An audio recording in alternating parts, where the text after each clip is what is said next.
Okay, in this podcast, I want to talk about geography and climate and rain and the significance of that for slavery in Texas. Long story short, you cannot grow cotton west of Austin because there's not enough rain. The soil's not good. You can grow cotton between Austin and the Gulf of Mexico because there's enough rain. And in fact, the closer you get to the Gulf of Mexico, the more it rains. In Texas, for every 20 miles you go west from the Gulf of Mexico, you lose an inch of rain annually. So someplace like Beaumont gets something like 45, 50 inches of rain a year, where El Paso gets like less than an inch of rain a year. So the you can see this from this map and another map that I'll post. You can see that the concentration of slavery in Texas is in East Texas because of climate, because of rainfall. So just kind of keep that in mind. So, uh, for instance, after San Antonio becomes part of the United States, slavery was legal in San Antonio, and you did have some slaves in San Antonio. But after Texas becomes part of the United States, the vast majority of slaves are in East Texas. Okay, so kind of keep that in mind. That's the center of slavery. And the other significant thing here is that East Texas is outside of the Comancheria. Do you remember the Comancheria? You were just tested on it.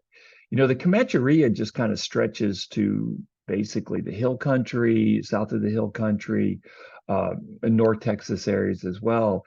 And so the settlers that are coming into Texas, they're coming into East Texas to cultivate their land, and of course they're bringing their enslaved with them. They don't have to worry about the Comanche because the Comanche don't care about them because uh, it's outside their land is outside the Comancheria.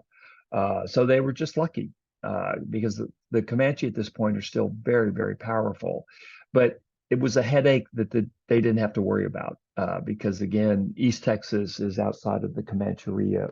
So you just kind of have these accidents of climate and geography that proved very advantageous for the Anglos that are coming into Texas in larger numbers with their slaves beginning in the 1820s. You had virgin soil, you had enough rain, and you didn't have to deal with the indigenous threat, especially from the Comanche. Um, there's a historian named Andrew Torget, and he's at North Texas. He's an excellent historian. And what he calls the period of the 1820s, he calls it Mississippi invades Mexico, or Mexico becomes Mississippi. And what he's saying is that there's a tidal wave from the neighboring states, the states that neighbor Mexican Texas, Louisiana, Alabama, Mississippi, where you have hundreds of thousands of slaves. Slavery crosses the Sabine into Texas.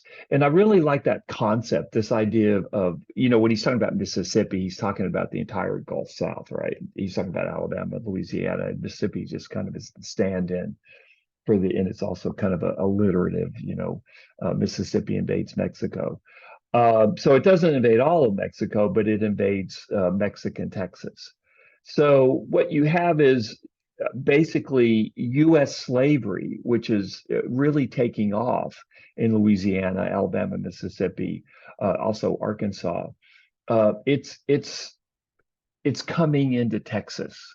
The Sabine is not a well-policed boundary during the 1820s.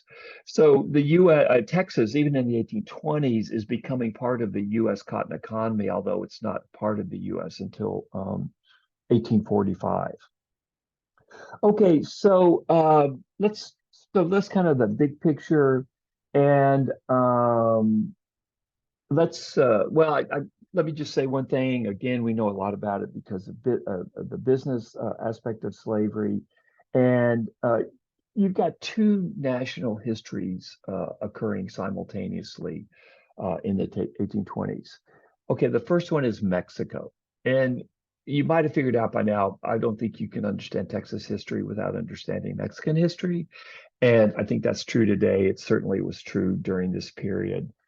And in Mexico, slavery is deeply unpopular. Chattel slavery is deeply unpopular in Mexico. The only place where slavery existed in Mexico was in Mexican Texas, the area of Mexico that bordered the United States.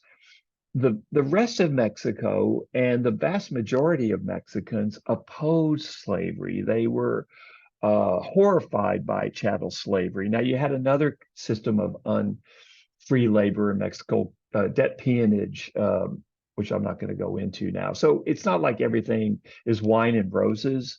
If you're a poor rural worker in Mexico, uh, uh, far from it. But at least Mexico refused to embrace chattel slavery, the kind of slavery that we had in the United States. And by chattel slavery, what I mean by that is anybody who was born of a slave mother is automatically a slave, and it doesn't even matter if your father's president of the United States. And we know, for instance, that Thomas Jefferson had an affair with a slave woman, Sally Hemings, and he had 4 children by her, and they all were born slaves. Now, Jefferson did free them before he died, but they were all born slaves, and they were slaves until they were freed in the 1820s. Anyway, so Mexico's, except for Mexican Texas, is anti-slavery. Okay, so keep that in mind because that's going to be play a big part of the story that we're going to tell, or I'm going to tell anyway, in this podcast and over the next couple of weeks. Now, the other national history that's going on is the national history. It's simultaneous to this anti-slavery feeling in Mexico. It's something that I talked to before. The growth of slavery, especially in the American Gulf Coast area, Alabama, Mississippi, Louisiana, tremendous growth in slavery. It's the most dynamic growth in area of growth of slavery between 1820 and 1860. So on one hand, you've got the Mexican nation that's basically anti-slavery, except for Mexican Texas. And on the other hand, you've got the United States in the areas bordering Mexican Texas. You've got the tremendous growth of slavery. It's a very, very dynamic situation. So these two national histories are happening simultaneously, and this will affect the story of Texas. Now, let me talk about Stephen F. Austin for a second. As you should remember, Stephen F. Austin, or maybe I'm not sure if I got to it before the midterm. He takes over. I think I did. He takes over his father's grant. His father had gotten the Spanish government to agree to allow him to bring U.S. families into Mexico. When Texas becomes Mexico, the Mexican government signs off on this agreement, and Austin's given permission to bring in U.S. families. Ultimately, he brings in 13 or 1400 families into Mexican Texas.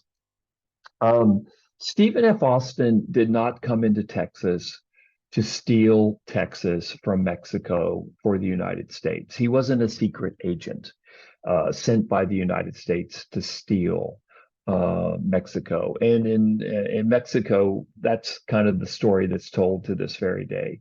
Stephen F. Austin genuinely wanted Texas to work within the Mexican nation. Okay. So that's really very, very significant. He spoke Spanish. He worked with Spanish officials.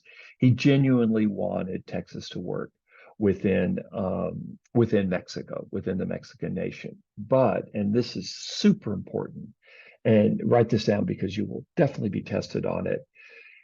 Texas had to be a slave state within the Mexican nation. Texas had to be the one Mexican state where slavery existed.